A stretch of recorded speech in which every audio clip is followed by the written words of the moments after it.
Pinduoduo'ға регистрация жасайтын боламыз. App Store'дан немесе Play Market'тен жүктеп аламыз.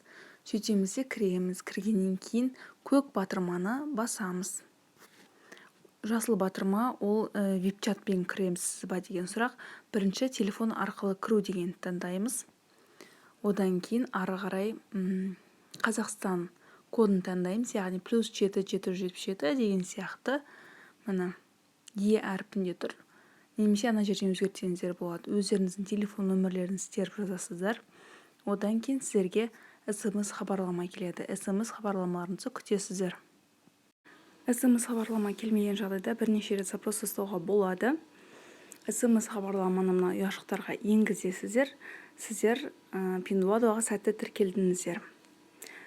Берген ақпаратым пайдалы болса, лайк басып қолдау көрсетіп кетулеріңізге болады.